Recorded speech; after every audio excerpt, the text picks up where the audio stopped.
ओम शांति। आज 6 सितंबर 2025 की बाबा की साकार मुरली है।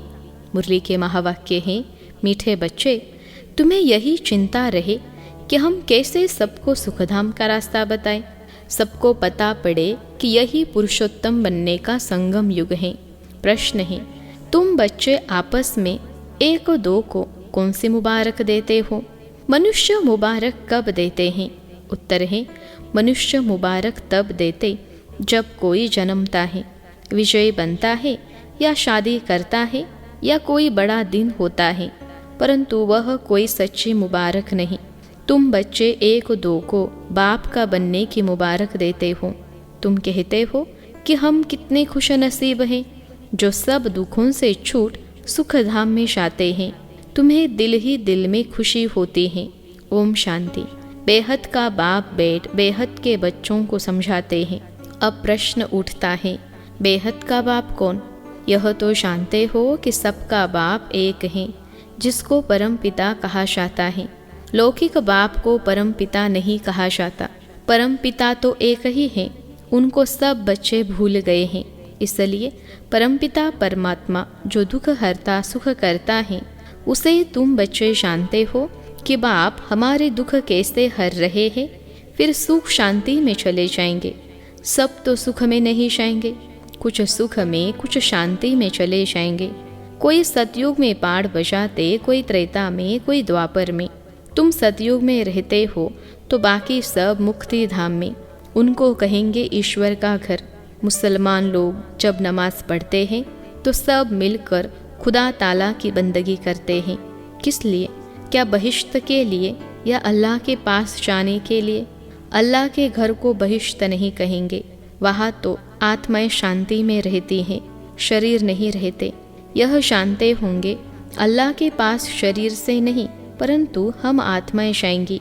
अब सिर्फ अल्लाह को याद करने से तो कोई पवित्र नहीं बन जाएंगे। अल्लाह को तो जानते ही नहीं। अब यह मनुष्यों को कैसे राय दे कि बाप सुख शांति का वर्षा दे रहे हैं। विश्व में शांति कैसे होती है, विश्व में शांति कब थी, यह उन्हों को कैसे समझाए। सर्विसेबल बच्चे जो हैं, नंबरवार पुरुषार्थ अनुसार उन्हों को यह चिंतन रहता है। तुम ब्रह्मा मुख वंशावली ब्राह्मणों को ही बाप ने अपना परिचय दिया है। सारी दुनिया के मनुष्य मात्र के पार्ट का भी परिचय दिया है। अब हम मनुष्य मात्र को बाप और रचना का परिचय कैसे दे? बाप सबको कहते हैं, अपने को आत्मा समझ मुझे याद करो तो खुदा के घर चले जाएंगे। गोल्डन एज अथवा बहिश्त में सब तो जाएंगे नहीं, वहाँ तो होता ही है एक धर्म, बाकी सब शांति धाम में है। इसमें कोई नाराज होने की बात ही नहीं। मनुष्य शांति मांगते हैं, वह मिलती ही है अल्लाह अथवा गॉड फादर के घर में। आत्माएं सब आती है शांति धाम से, वहाँ फिर तब जाएंगे जब नाटक पूरा होगा। बाप आते भी है पतित दुनिया से सबको ले जाने के लिए। अभी तुम बच्चों की बुद्धि में है, हम शांति धाम में जाते हैं, फिर सुख धाम में आएंगे। यह है पुरुषोत्तम संगम युग। पुरुषोत्तम अर्थात उत्तम से उत्तम पुरुष। जब तक आत्मा पवित्र न बने तब तक उत्तम पुरुष बन नहीं सकते। अब बाप तुमको कहते हैं, मुझे याद करो और चक्र को जानो, औरों के साथ में देवी गुण भी धारण करो। इस समय सभी मनुष्यों के कैरेक्टर बिगड़े हुए हैं। नई दुनिया में तो कैरेक्टर बहुत फर्स्ट क्लास होते हैं। भारतवासी ही ऊंच कैरेक्टर वाले बनते हैं। उन ऊंच कैरेक्टर वालों को कम कैरेक्टर वाले माथा टेकते हैं, उनके कैरेक्टर्स वर्णन करते हैं। यह तुम बच्चे ही समझते हो, अब औरों को समझाए कैसे? कौन सी सहज युक्ति रचे? यह है आत्माओं का तीसरा नेत्र खोलना। बाबा की आत्मा में ज्ञान है। मनुष्य कहते हैं मेरे में ज्ञान है, यह देह अभिमान है, इसमें तो आत्म अभिमानी बनना है। सन्यासी लोगों के पास शास्त्रों का ज्ञान है। बाप का ज्ञान तो जब बाप आकर देवे, युक्ति से समझाना है। वो लोग कृष्ण को भगवान समझ लेते हैं, भगवान को जानते ही नहीं। ऋषि मुनि आदि कहते थे हम नहीं जानते हैं, समझते हैं मनुष्य भगवान हो नहीं सकता, निराकार भगवान ही रचता है। परंतु वह कैसे रचता है, उनका नाम रूप देश काल क्या है, कह देते नाम रूप से न्यारा है। इतनी भी समझ नहीं कि नाम रूप से न्यारी वस्तु हो कैसे सकती, इम्पॉसिबल है। अगर कहते हैं पत्थर ठीक कर कच्छ मच्छ सब में है, तो वह नाम रूप हो जाता है। कब क्या कहते रहते हैं। बच्चों को दिन रात बहुत चिंतन चलना चाहिए कि मनुष्यों को हम कैसे समझें। यह मनुष्य से देवता बनने का पुरुषोत्तम संगम युग है। मनुष्य देवताओं को नमन करते हैं, मनुष्य को नमन नहीं करता। मनुष्यों को भगवान अथवा देवताओं को नमन करना होता है। मुसलमान लोग भी बंदगी करते हैं, अल्लाह को याद करते हैं। तुम जानते हो वो लोग अल्लाह के पास पहुंच तो नहीं सकते। मुख्य बात है अल्लाह के पास कैसे पहुँचे, फिर अल्लाह कैसे नई सृष्टि रचते हैं, यह सब बातें कैसे समझाए। इसके लिए बच्चों को विचार सागर मंथन करना पड़े। बाप को तो विचार सागर मंथन नहीं करना है। बाप विचार सागर मंथन करने की युक्ति बच्चों को सिखलाते हैं। इस समय सब आयरन एज में तमो प्रधान है। जरूर कोई समय गोल्डन एज भी होगी। गोल्डन एज को प्योर कहा जाता है। प्यूरिटी और इम्प्यूरिटी, सोने में खाद डाली जाती है ना। आत्मा भी पहले प्योर सतो प्रधान है, फिर उनमें खाद पड़ती है। जब तमो प्रधान बन जाती है तब बाप को आना है। बाप ही आकर सतो प्रधान सुखधाम बनाते हैं। सुखधाम में सिर्फ भारतवासी ही होते हैं, बाकी सब शांति धाम में जाते हैं। शांति धाम में सब प्योर रहते हैं, फिर यहाँ आकर आहिस्ते आहिस्ते इम्प्योर बनते जाते हैं। हर एक मनुष्य सतो रजो तमो जरूर बनते हैं। अब उन्हों को कैसे बताए कि तुम सब अल्लाह के घर पहुंच सकते हो। देह के सब संबंध छोड़ अपने को आत्मा समझो। भगवानुवास तो है ही, मेरे को याद करने से यह जो 5 भूत है वह निकल जाएंगे। तुम बच्चों को दिन रात यह चिंता रहनी चाहिए। बाप को भी चिंता हुई तब तो ख्याल आया कि जाओ जाकर सबको सुखी बनाओ। साथ में बच्चों को भी मददगार बनना है। अकेले बाप क्या करेंगे, तो यह विचार सागर मंथन करो। क्या ऐसा उपाय निकाले जो मनुष्य झट समझ जाए कि यह पुरुषोत्तम संगम युग है। इस समय ही मनुष्य पुरुषोत्तम बन सकते हैं। पहले ऊंच होते हैं फिर नीचे गिरते हैं। पहले तो नहीं गिरेंगे ना, आने से ही तो तमो प्रधान नहीं होंगे। हर चीज़ पहले सतो प्रधान फिर सतो रजो तमो होती हैं। बच्चे इतनी प्रदर्शनियाँ आदि करते हैं, फिर भी मनुष्य कुछ समझते नहीं हैं, तो और क्या उपाय करें। भिन्न भिन्न उपाय तो करने पड़ते हैं ना, उसके लिए टाइम भी मिला हुआ है। फट से तो कोई संपूर्ण नहीं बन सकते। चंद्रमा थोड़ा थोड़ा करके आखिर संपूर्ण बनता है। हम भी तमो प्रधान बने हैं, फिर सतो प्रधान बनने में टाइम लगता है। वह तो है जड़, फिर यह है चैतन्य। तो हम कैसे समझाए। मुसलमानों के मौलवी को समझाए कि तुम यह नमाज क्यों पढ़ते हो, किसकी याद में पढ़ते हो। यह विचार सागर मंथन करना है। बड़े दिनों पर प्रेसिडेंट आदि भी मस्जिद में जाते हैं, बड़ों से मिलते हैं। सब मस्जिदों की फिर एक बड़ी मस्जिद होती है, वहाँ जाते हैं ईद मुबारक देने। अब मुबारक तो यह है जब हम सब दुखों से छूट सुखधाम में जाए, तब कहा जाए मुबारक हो। हम खुशखबरी सुनाते हैं। कोई विन करते हैं तो भी मुबारक देते हैं, कोई शादी करते हैं तो भी मुबारक देते हैं। सदैव सुखी रहो। अब तुमको तो बाप ने समझाया है, हम एक दो को मुबारक कैसे दें। इस समय हम बेहद के बाप से मुक्ति, जीवन मुक्ति का वर्षा ले रहे हैं। तुमको तो मुबारक मिल सकती हैं। बाप समझाते हैं तुमको मुबारक हो, तुम 21 जन्मों के लिए पदमपति बन रहे हो।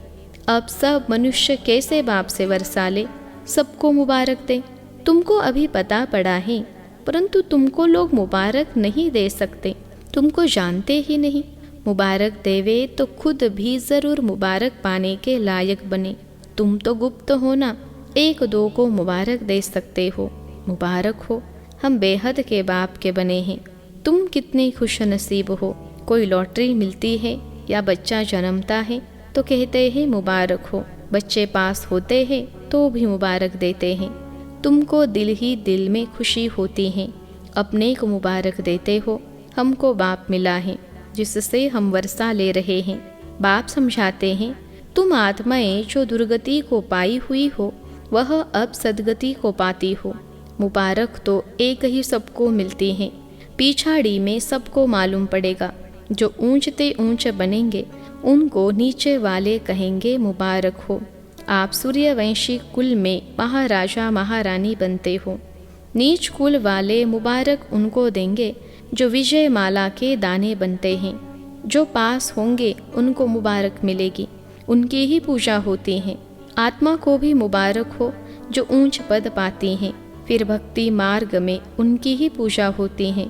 मनुष्यों को पता नहीं है क्यों पूजा करते हैं, तो बच्चों को यही चिंता रहती है कि कैसे समझाएं हम पवित्र बने हैं, दूसरों को कैसे पवित्र बनाएं। दुनिया तो बहुत बड़ी है ना, क्या किया जाए जो घर घर में पैगाम पहुँचे। परिचय गिराने से सबको तो मिलते नहीं, यह तो एक एक को हाथ में पैगाम चाहिए, क्योंकि उनको बिल्कुल पता नहीं कि बाप के पास कैसे पहुँचे। कह देते हैं सब रास्ते परमात्मा से मिलने के हैं, परंतु बाप कहते हैं यह भक्ति दान पुण्य तो जन्म जन्मांतर करते आए हो, परंतु रास्ता मिला कहाँ। कह देते यह सब अनादि चलता आया है, परंतु कब से शुरू हुआ। अनादि का अर्थ नहीं समझते। तुम्हारे में भी नंबरवार पुरुषार्थ अनुसार समझते हैं। ज्ञान की प्रारब्ध 21 जन्म, वह है सुख फिर है दुख। तुम बच्चों को हिसाब समझाया जाता है, किसने बहुत भक्ति की है। यह सभी रेजगारी बातें एक एक को तो नहीं समझा सकते। क्या करे, कोई अखबार में डाले, टाइम तो लगेगा। सबको पैगाम इतना जल्दी तो मिल न सके। सब पुरुषार्थ करने लग पड़े तो फिर स्वर्ग में आ जाए, यह हो ही नहीं सकता। अब तुम पुरुषार्थ करते हो स्वर्ग के लिए। अब हमारे जो धर्म वाले हैं उनको कैसे निकाले, कैसे पता पड़े कौन कौन ट्रांसफ़र हुए हैं। हिंदू धर्म वाले असूल में देवी देवता धर्म के हैं, यह भी कोई नहीं जानते। पक्के हिंदू होंगे तो अपने आदि सनातन देवी देवता धर्म को मानेंगे। इस समय तो सब पतित हैं, बुलाते हैं पतित पावन आओ। निराकार को ही याद करते हैं कि हमको आकर पावन दुनिया में ले चलो। इन्होंने इतना बड़ा राज्य कैसे लिया। भारत में इस समय तो कोई राजा ही नहीं जिसको जीत कर राज लिया हो। वह कोई लड़ाई करके राजा तो पाते नहीं। मनुष्य से देवता कैसे बनाया जाता कोई को पता नहीं है। तुमको भी अब बाप से पता पड़ा है, औरों को कैसे बताए जो मुक्ति जीवन मुक्ति को पाए। पुरुषार्थ कराने वाला चाहिए ना, जो अपने को जानकर अल्लाह को याद करे। बोलो, तुम ईद की मुबारक किसको करते हो। तुम अल्लाह के पास जा रहे हो, पक्का निश्चय है। जिसके लिए तुमको इतनी खुशी रहती है, यह तो वर्षों से तुम करते आए हो। कभी खुदा के पास जाएंगे या नहीं, मूंझ पड़ेंगे। बरोबर हम जो पढ़ते करते हैं, क्या करने के लिए। ऊंचते ऊंच एक अल्लाह ही है। बोलो, अल्लाह के बच्चे तुम भी आत्मा हो।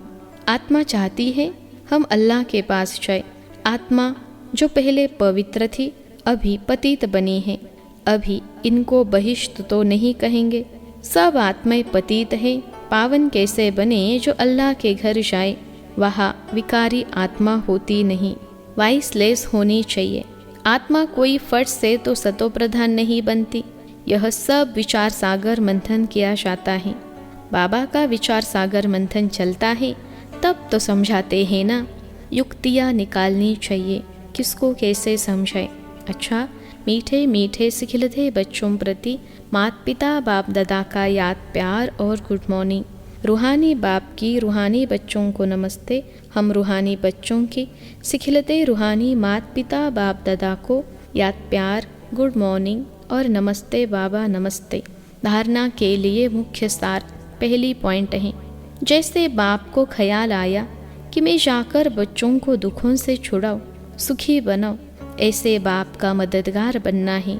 घर घर में पैगाम पहुंचाने की युक्तियाँ रचनी है। दूसरी पॉइंट है, सर्व की मुबारकें प्राप्त करने के लिए विजय माला का दाना बनने का पुरुषार्थ करना है, पूज्य बनना है।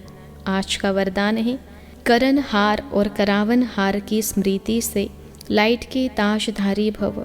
करण हार और करावन हार की स्मृति से लाइट के ताजधारी भव। विश्लेषण है, मैं निमित्त कर्म योगी करणहार हूँ, करावनहार बाप है। अगर यह स्मृति स्वतः रहती है तो सदा लाइट के ताजधारी व बेफिक्र बादशाह बन जाते। बस बाप और मैं, तीसरा न कोई। यह अनुभूति सहज बेफिक्र बादशाह बना देती है। जो ऐसे बादशाह बनते हैं वही माया जीत, कर्मेंद्रिय जीत और प्रकृति जीत बन जाते हैं। लेकिन यदि कोई गलती से भी किसी भी व्यर्थ भाव का अपने ऊपर बोझ उठा लेते तो ताज के बजाय फिकर के अनेक टोकरे सिर पर आ जाते हैं। आज का स्लोगन है, सर्व बंधनों से मुक्त होने के लिए दैहिक नातों से नष्टो मोहा बनो। सर्व बंधनों से मुक्त होने के लिए दैहिक नातों से नष्ट मोहा बनो। अव्यक्त इशारे। अब लगन की अग्नि को प्रज्वलित कर योग को ज्वाला रूप बनाओ। योग में जब और सब संकल्प शांत हो जाते हैं, एक ही संकल्प रहता, बाप और मैं। इसी को ही पावरफुल योग कहते हैं। बाप के मिलन की अनुभूति के सिवाय और सब संकल्प समाशय तब कहेंगे ज्वाला रूप की याद, जिससे परिवर्तन होता है। अच्छा, ओम शांति।